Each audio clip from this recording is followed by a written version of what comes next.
তিনি কি শুনেন? শুনলেন না। দুটো বাহু উত্তোলন করে হরিনাম করে পণ্ডিতগণ দেখছে আমাদের কথা নিমাই শুনবে না, তাই নবদ্বীপের প্রত্যেকটা ঘরে ঘরে গিয়ে বারণ করলেন, তোমরা কিন্তু কেউ নিমাইকে জায়গা দেবে না হরিনাম করার জন্য।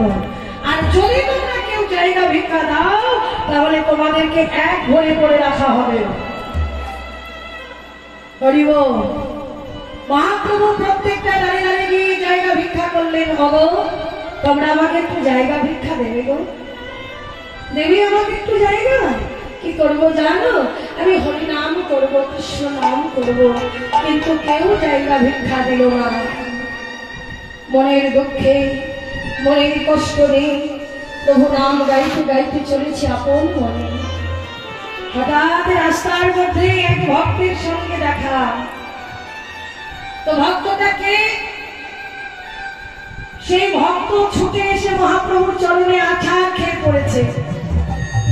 যেটি আছাড় খেয়ে পড়েছে মহাপ্রভু বলছে, কে তুমি? এমন করে সে আমার চরণে পড়লে কে? প্রভু, তুমি আমায় চিনতে পারলে না?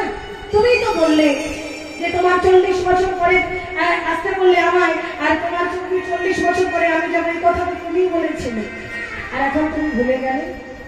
ও, বুঝতে পেরেছি, তুমি না আমার নারদমণি, এলে হয়েছ শ্রীবাস পণ্ডিত। হ্যাঁ প্রভু, মনে পড়েছি।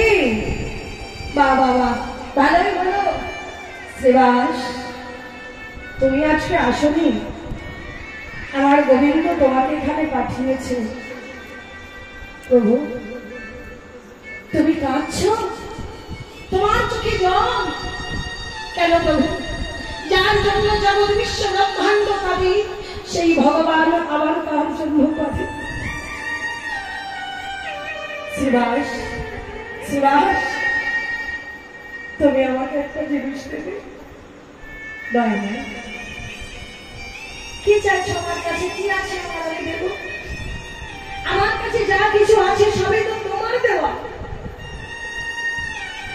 যা কিছু পেয়েছি সবই তো তোমার জন্য পেয়েছি, আমার মধ্যে তো কিছু নেই।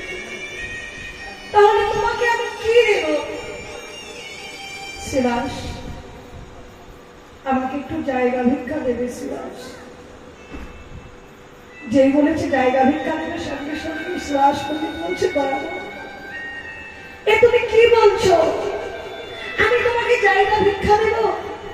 বেশ, তুমি আমার কাছে জায়গা ভিক্ষা চেয়েছো যখন, আমি দেব। দেখুন ভক্ত কাকে বলেন। সঙ্গে সঙ্গে শ্বাস বললেন, প্রভু হে, আমি তোমাকে জায়গা দেব ঠিকই, কিন্তু তোমায় শুধু ওই বহিরঙ্গনই দেব না।